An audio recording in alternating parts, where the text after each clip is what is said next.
no livro de Romanos, capítulo 3.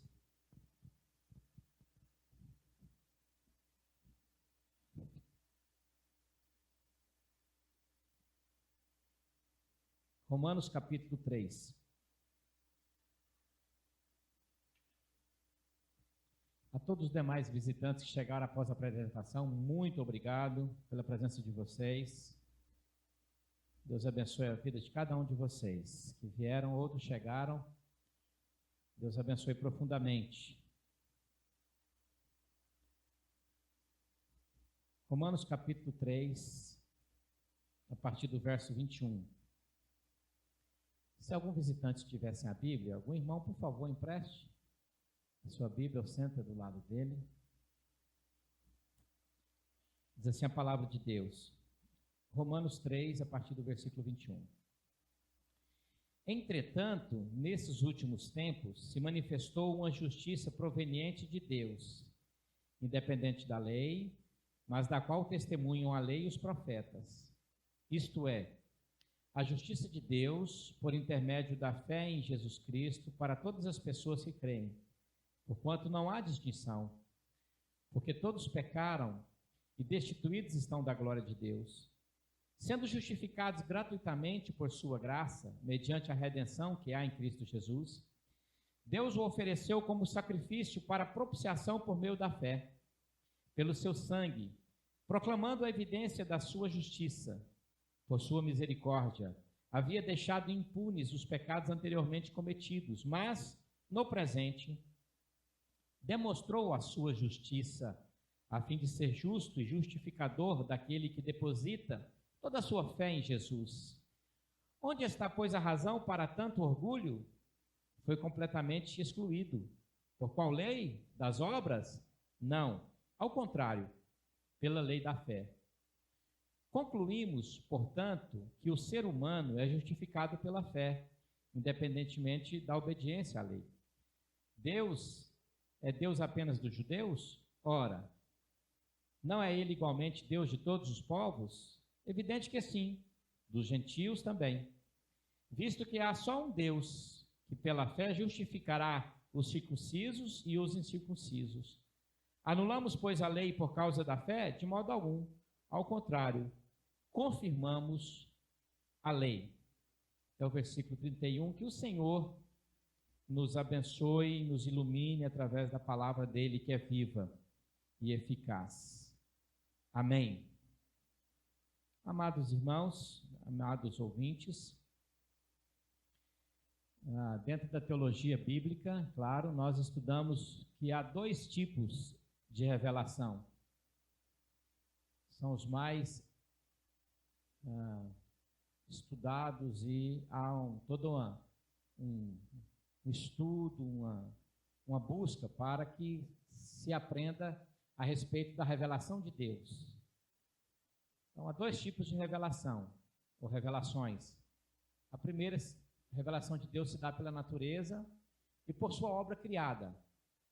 Os céus manifestam Deus, as obras anunciam, né, os ferramentas anunciam, tudo que é criado, a gente pode contemplar a criação de Deus, o universo, a natureza, tudo. Deus se revela pela natureza. Essa é chamada na teologia bíblica sistemática de revelação geral.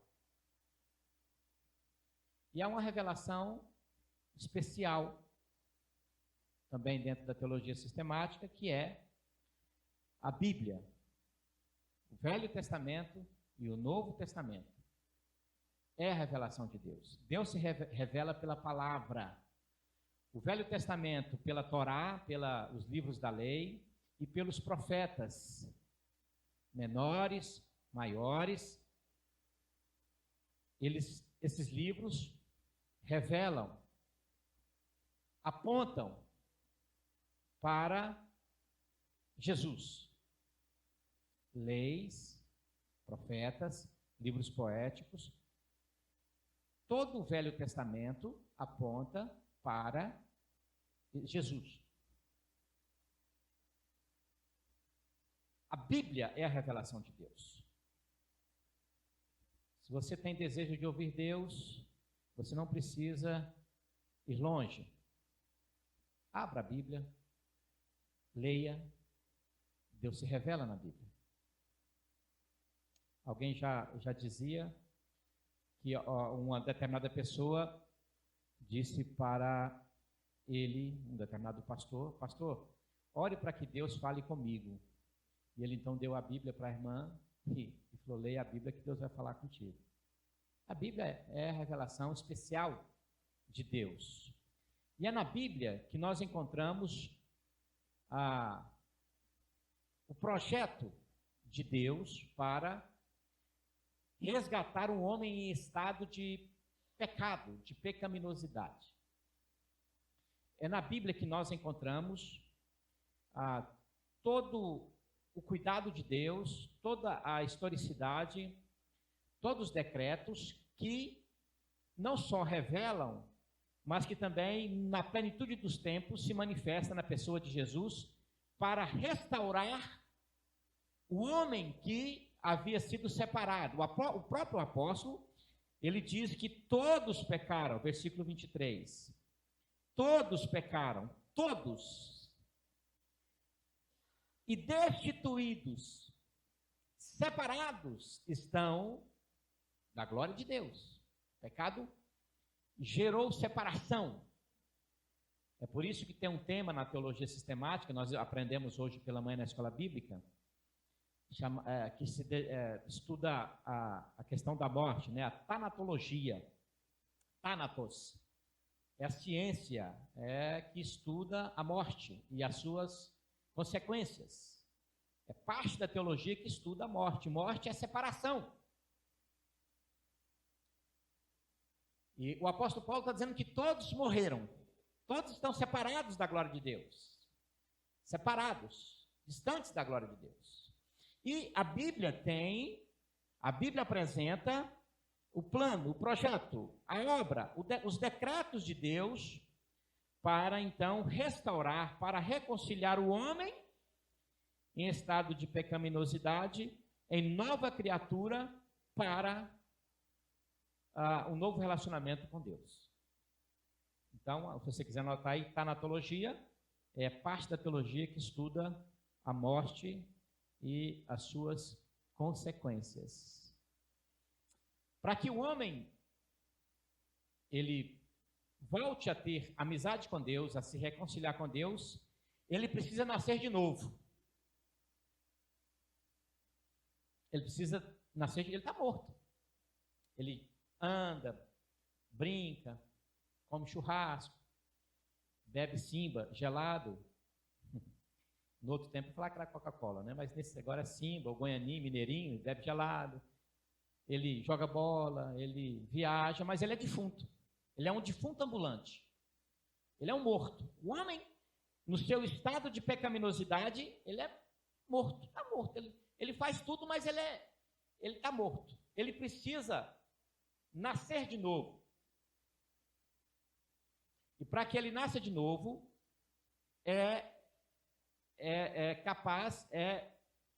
só um jeito, um milagre. E a gente, à luz da Bíblia também, a gente denomina isso de regeneração. Ele tem que ser regenerado. Regeneração é o ato legal de Deus que em Cristo Jesus me dá nova vida, novo nascimento. Jesus diz para Nicodemos, você tem que nascer de novo. Se você não nascer de novo, você não pode ver o reino de Deus. Porque você foi morto, você está morto. Você é mestre, você é doutor em Israel, mas você está morto. Sem o novo nascimento, você não verá a glória de Deus. Então, aprendemos também o que é regeneração. É o poder de Deus que se manifesta através do Espírito Santo que me dá vida, que me presenteia, que me abençoa com a vida. É por isso que em Efésios capítulo 2, versículo 8, o apóstolo Paulo diz que a nossa união com Cristo, a nossa vida com Ele agora, a nossa reconciliação com Ele se dá pelo dom, pela fé que é um dom dEle. Pela graça sois salvos, por meio da fé, e isso não vem de vós. é dom de Deus. Não vem das obras para que ninguém se glorie. Vamos lá. É o dom de Deus, é um presente de Deus que me é concedido e então acontece um novo nascimento. Essas revelações estão na palavra de Deus. Quem tem o instrumento de Deus para expor isso, o instrumento de Deus para dizer isso para o mundo caído e para as pessoas que, apesar de correrem de um lado para o outro, mesmo sendo mortas, somente é a igreja.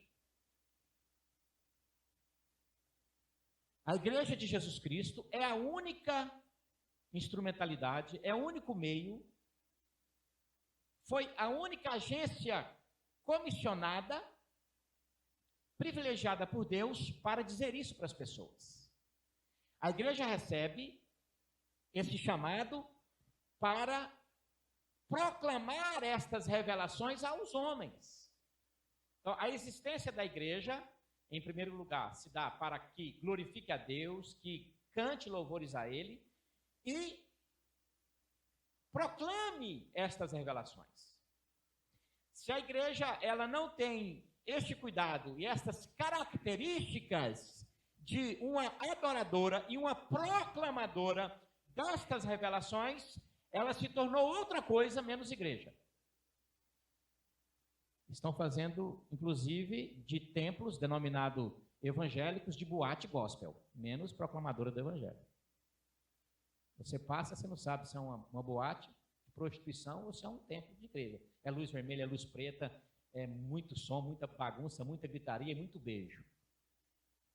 Eu falo porque eu sou um pesquisador. E nem precisa ser pesquisador, basta andar nas ruas onde existem placas denominacionais, onde há um aglomerado de pessoas que, sem Bíblia, e apenas motivadas a sentirem emoções e dali para a perdição é um passo. Ela perdeu o sentido. Ela, aliás, nunca teve nem sentido. Não adora a Deus e não proclama a sua verdade. A igreja existe para isso. A intenção de Deus para resgatar o homem, da revelação que nós temos da palavra, a igreja foi a privilegiada. Foi a única agência para fazer isso. Então, nós somos, como igreja, somos os instrumentos de Deus para dizer isso para as pessoas. E então o ser humano, ele tem que compreender algumas coisas que são essenciais. Porque senão, as pessoas participarão das celebrações na igreja, mas elas sairão até motivadas, alegres, dançando, né, declarando, profetizando, mas elas não entenderão os pontos fundamentais da teologia, da revelação de Deus. Ela pode até achar bom o culto, achar maravilhoso, o culto foi uma bênção, mas é importante perguntar se Deus gostou do culto, se Ele ficou feliz pelo que eu apresentei a Ele, pelo que nós apresentamos a Ele. Então as pessoas, elas vêm a um lugar denominado igreja, e elas necessitam, de maneira muito urgente, ouvirem, saberem do que está em jogo, do que está acontecendo ou já aconteceu, que tem condicionado as pessoas na sua caminhada a irem para o inferno ou a irem para o céu, e o sentido da vida e o sentido da história. Nesse texto, Paulo ele já declara algo fundamental para a minha compreensão, pelo menos para a nossa compreensão, que eu e você temos que gravar isso, aprender isso, que todos pecaram. O homem tem que saber que ele é pecador. Ele tem que saber que ele está destituído, ele está separado, ele está condenado. Ele pecou. Os nossos primeiros pais desobedeceram a Deus, foram rebeldes.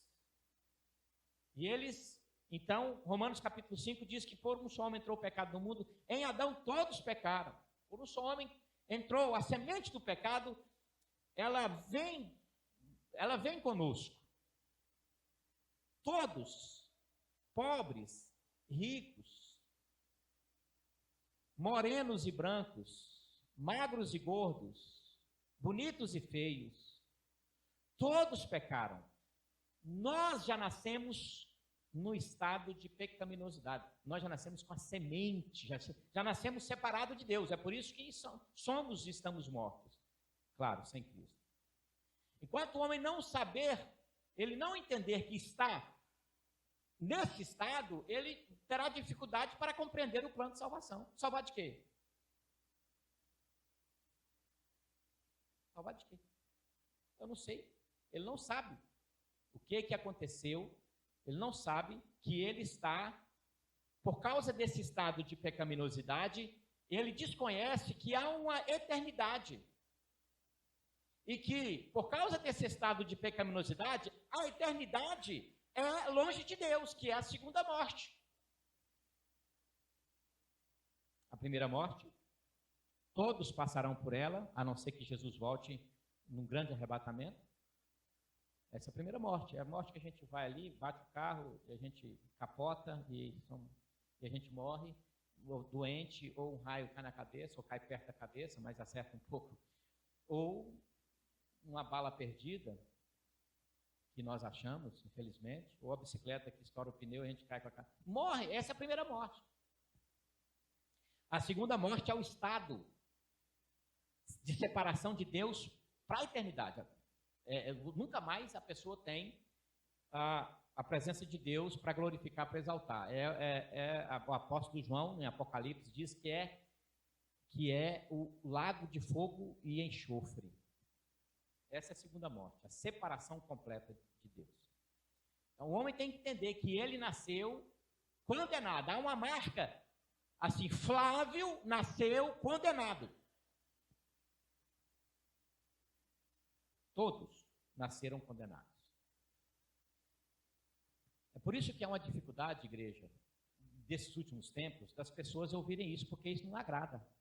Pastor, eu saí de casa, eu queria tanto ouvir uma mensagem hoje profética que o senhor declarasse que amanhã eu vou já sair de BMW ou num Corolla 2017, já tudo. Mas eu cheguei e o senhor me disse que eu sou pecador. Eu achei que o senhor ia declarar sobre a minha vida, profetizar que seria uma semana abençoada, que eu iria voar nas alturas, que eu iria tocar e as coisas aconteceriam, e eu seria senhor, e agora seria o comandante, não serei mais empregado, serei o patrão. Mas o senhor me diz que eu nasci em pecado, isso não agrada. É por isso que existem muitos arraiais lotados de pessoas vazias. Você pergunta para elas sobre as coisas de Deus, não sabem o que é justificação, o que é glorificação, o que é redenção, o que é propiciação, o que é morte expiatória, o que é morte substitutiva, o que é escatologia, não sabem nada. Por quê? Porque os arraiais estão cheios de pessoas para ouvirem coisas boas, agradáveis, maravilha, né? Deus está me revelando que essa noite Ele me livrou. Deus me livra toda hora. Todo momento Deus me livra, todo momento Deus me abençoa. Né? As pessoas elas não se sentem confortadas com esse tipo de mensagem, mas é a mensagem que é essencial para a vida das pessoas. Essa mensagem é importante para mim, para você, porque se nós morrermos no estado de condenação, não há outro lugar a não ser o Hades, ou o Seol, ou o inferno.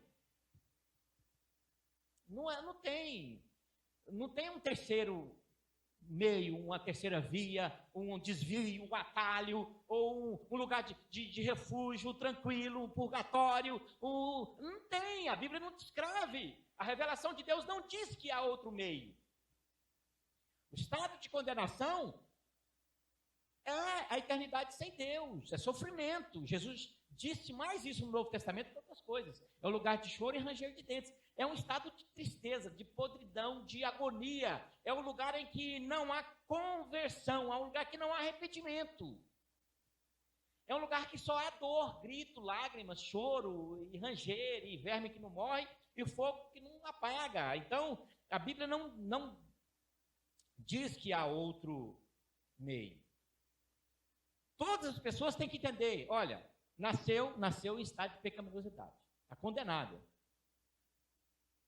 Agora, a Bíblia, que é a revelação de Deus também, apresenta o amor de Deus que vem, ou que vai em direção a esse homem caído, e que possibilita a esse homem caído uma oportunidade para que ele seja reconciliado, para que ele seja restaurado, para que ele seja regenerado. Mas para que isso de fato aconteça, alguém tem que pagar. Nós estamos em débito. Eu devo. Não é só para o Itaú. Devo. No estado de pecaminosidade, eu devo. Há um escrito de dívida contra mim, por causa do pecado. Contra você. Pastor, mas eu não faço isso, não faço aquilo. Eu sou bonzinho, eu ajudo. Você está condenado. Sem Cristo, há condenação. Há um escrito de dívida. Alguém tem que pagar para você, porque você não dá conta. Até porque defunto não tem como resolver. Alguém tem que ir e pagar por isso. O apóstolo Paulo, escrevendo aos Colossenses, diz que Jesus, ele risca, através da sua morte, o escrito de dívida que era contra nós. É rasgado. Há uma alvará de soltura. Há um escrito que dívida com nós foi aniquilado. Então, alguém tem que pagar. E aí, tanto o Velho Testamento, a lei e os profetas apontam para esse alguém. É por isso que João, o Batista, ele olha para Cristo e ele diz para os seus amigos e pessoas que estão ao redor, ele aponta para Cristo e diz assim no ato profético: eis o Cordeiro de Deus, que tira o pecado do mundo. Alguém tem que pagar. E esse alguém, ele tem que ser perfeito, ele tem que ser santo, ele não pode também, como ser humano, estar atingido pela natureza pecaminosa. Não pode. Então esse alguém tem que ser quem? Deus. Só ele. Mas ele tem que entrar de maneira legal. Ele não pode, por ele ser legal e por ele ser justo, ele não pode adulterar a sua própria lei. Ele não pode ultrapassar a barreira da sua soberania e da sua majestade, do seu poder. E ele então vem, ele se manifesta na forma de homem, sem perder a sua glória. Maravilha. Há uma senhora, né, a nossa irmã em Cristo, que está na eternidade nos aguardando, chamada Maria, que empresta o útero para que o Espírito Santo de Deus se manifeste de maneira milagrosa e gere o próprio Deus ali do útero dela. É por isso que Mateus, o evangelista e apóstolo e discípulo, ele diz que Jesus, ele nasceu de Maria e que o pai adotivo de Jesus, que é José, não teve contato com Maria enquanto Jesus não nascesse. José não teve contato com Maria, não teve relação sexual com Maria até que Jesus nascesse. Depois que Jesus nasceu, conforme narra o próprio Mateus, capítulo 13, versículo 55, Jesus teve irmãos e irmãs. Depois você olha na sua Bíblia. Então, ele vem de maneira perfeita, sem se contaminar com o pecado, mas ele vem para viver entre os pecadores. Para se cumprir o que o Velho Testamento estava dizendo. O Cordeiro de Deus que tira o pecado do mundo. E o sacrifício de Cristo, ele se dá no ato perfeito, completo, eficaz. A morte de Cristo foi tão perfeito, mas foi tão perfeito que aquele que nele crê tem o seu pecado perdoado. Todos os pecados são perdoados, todos. O sangue de Cristo na cruz foi completamente eficaz e satisfez a justiça de Deus, que todo aquele que abre o coração para nele crer é perdoado. Amém? Os irmãos estão entendendo? O sacrifício de Cristo é tão perfeito, que ao se apresentar em Jerusalém, em Israel, no Calvário, derramando o seu sangue, aquele momento, 6 horas de agonia aproximadamente, foram suficientes para que todo o plano de Deus fosse concretizado e os seus decretos realizados e a sua justiça satisfeita. Deus se satisfez com a morte de Cristo. A morte de Cristo satisfez o plano de Deus, que é o quê? Trazer de volta o homem para ele. Agora, o homem que tem a marca do pecado, que tem a semente adâmica, mas que pela morte de Cristo recebe a natureza de Cristo. E o escrito de dívida que era contra ele foi eliminada, foi apagada. Deus o justificou. É por isso que nós aprendemos na igreja. O que é a justificação? É o ato legal de Deus que em Cristo Jesus me declara justo. O Flávio que nasceu em pecado, mas por causa do sangue de Jesus derramado na cruz em favor dele, o pecado dele foi perdoado. Os pecados foram perdoados. Pecados passado, pecados presente, pecados futuro. Ele não dá conta de pagar, mas alguém pagou. E quem foi? Jesus. Se tem um tema que o diabo não quer que a igreja pregue e que os arraiais cristãos não preguem, é sobre a morte de cruz.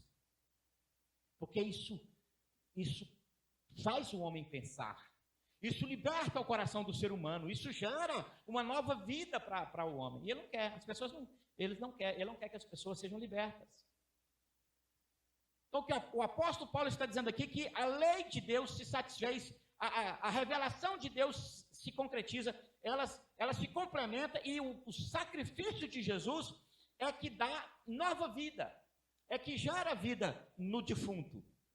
Eu agora tenho uma natureza adâmica, mas também tenho a natureza de Cristo. Ainda há uma guerra, mas eu sei que o selo do Espírito é comigo, e eu sei que essa guerra se vence pela santidade, pela busca, pela oração, leitura da Bíblia. Mas eu estou caminhando dia após dia nessa batalha, e vai chegar um momento que isso acaba. Essa natureza adâmica, ela vai morrer de vez. Ela vai ser exterminada de vez. Isso chama-se glorificação. Glorificação é a libertação completa do meu estado de pecado. É a perfeição do corpo, não esse vai ter que ser destruído, mas é o estado perfeito de alma, espírito e corpo. E a natureza adâmica morre de vez. Então, Cristo, ele paga a nossa dívida. E o tempo que ele nos dá é para que nós reconheçamos, é para que nós valorizemos e, de fato, acreditemos nessa verdade revelada de Deus. Esse tempo que ele nos dá não é para brincadeira. Esse tempo que temos de comunhão, de alegria, de louvor, de cânticos, é um tempo em que a mensagem bíblica, soteriológica, né, da justificação pela fé, é pregada para que as pessoas saibam que elas são condenadas, sem Cristo estão condenadas, e se elas morrerem sem Cristo vão para o inferno, mas que em Cristo, com a aceitação, com o Espírito Santo habitando, com a nova vida, com a regeneração, esse estado de condenação, ele é aniquilado. Então eu passo da morte para a vida. Esse é o tempo. Esse é o tempo que nós, como porta-vozes e proclamadores dessa verdade, fazemos isso, anunciamos isso, pregamos isso, mesmo sendo taxativos, às vezes sendo mal interpretados. As pessoas, como eu disse, queriam até ouvir um ou outro tipo de mensagem, mas esta é a mensagem, é o tempo que Deus dá para mim e para você, para que nós reconheçamos que somente em Cristo nós somos libertos, nós somos salvos, nós somos novas criaturas. Esse é o tempo. Então, o que Paulo está dizendo aqui, é claro, entre outras tantas verdades, mas a verdade fundamental é que agora todos em Cristo tornam-se um povo, judeu, gentil, todos agora tornam-se em uma só família. Todos que eram condenados agora fazem parte da família de Deus. Por quê? Pelos méritos? Não, porque Cristo pagou por ele na cruz. porque Cristo morreu na cruz. Porque foi do agrado de Deus levá-lo à cruz. O Deus que se fez homem, ele vai à cruz e ele derrama o sangue como filho do próprio Deus, né? Para perdoar o homem e para resgatá-lo, para redimi-lo, para salvá-lo, para dar a ele a possibilidade de uma esperança, uma expectativa da glória, dos céus, do paraíso. E Deus salva o homem da sua própria ira, quando ele se manifestar como juiz. As pessoas lá em Apocalipse, a partir do capítulo 8, elas vão, no dia do juízo, elas vão gritar para que os montes, as montanhas, caiam sobre eles, para que eles não contemplem a face de Deus. Deus nos salva da condenação, Deus nos salva da sua própria ira. Todos pecaram e separados estão da glória de Deus, longe. E para voltar para Deus, só tem um jeito: Cristo Jesus. Ele é o caminho, a verdade e a vida. Ninguém vai ao Pai senão por Ele. O apóstolo Paulo, em 1 Timóteo 2,5, diz que só tem um intermediário entre Deus e os homens: Cristo Jesus, homem. Pedro, em Atos capítulo 4, versículo 12, só tem um. Em cima da terra, embaixo, só tem um nome dado entre os homens pelo qual o homem deve ser salvo, que é Jesus. Você já abriu seu coração para Jesus? Você já lançou a sua vida diante dele? Você já depositou a sua fé nele? Você já foi tocado pelo Espírito Santo a ponto de dizer: Senhor, eu quero. Senhor, eu te busco. Senhor, eu anseio por mais de ti. Eu quero conhecê-lo mais. Eu quero experimentar mais de ti. Eu quero conhecer a tua verdade. Eu quero conhecer a tua palavra. Faça isso enquanto é tempo. Nós estamos aqui para caminharmos juntos. Estamos à sua disposição para a gente orar, para a gente crescer, para estudar mais e mais dessas verdades. Deus te abençoe. Curva a sua cabeça. Pai, louvado seja o teu lindo, maravilhoso nome. Porque quando nós estávamos mortos em delitos e pecados, o Senhor nos amou de tal maneira que deu o seu Filho para pagar a dívida que nós não tínhamos condições de reverter. Mas pelo sangue dele derramado na cruz, no Calvário, o Senhor nos perdoou, nos fez nova vida, nos deu a possibilidade de participarmos, ó Deus, das grandes maravilhas da tua bondade, das riquezas celestiais.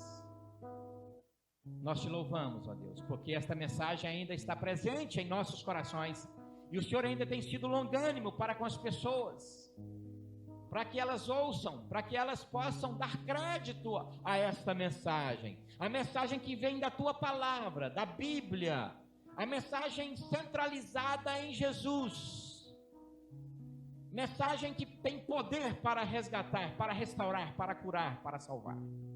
Que nesta noite várias vidas tenham encontrado esta palavra, tenham aberto seus corações para a penetração dessa verdade. Ó Pai, que ninguém saia deste lugar ainda com medo, ainda incerto da eternidade, mas que todos possam sair desta casa convictos de que em Jesus nós somos mais do que vencedores, somos salvos. Obrigado, Pai. E agora te pedimos que o Senhor nos leve em paz aos nossos lares. E temos uma semana na tua presença, uma semana de desafios, de vitórias, de crescimento, de amadurecimento. Te louvamos por isso e te agradecemos por isso, Pai, no nome de Jesus, hoje e sempre. Amém e amém.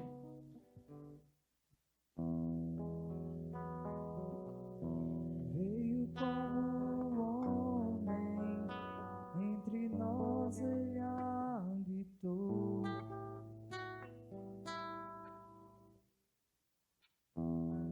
em sua morte a história mudou.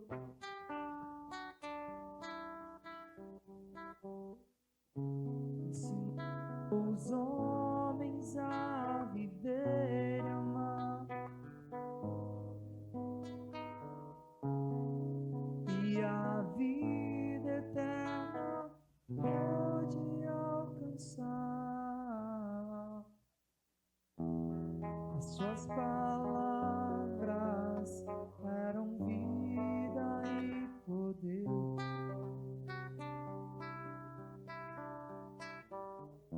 E venceu a morte, foi por mim e por você.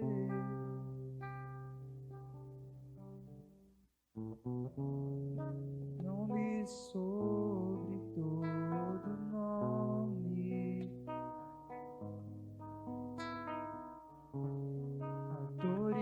autoridade e resposta.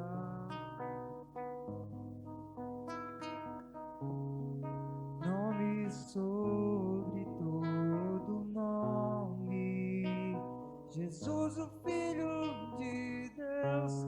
Autoridade e resposta a todo que nele crê.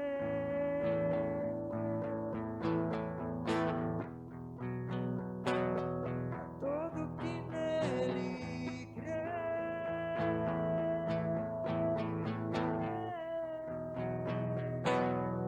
O amor de Deus é Jesus, resposta de Deus é Jesus.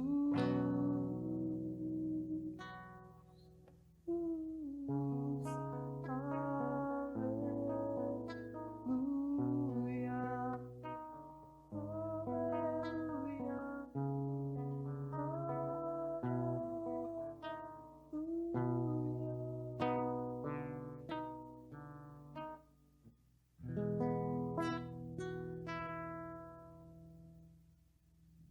Vai, igreja.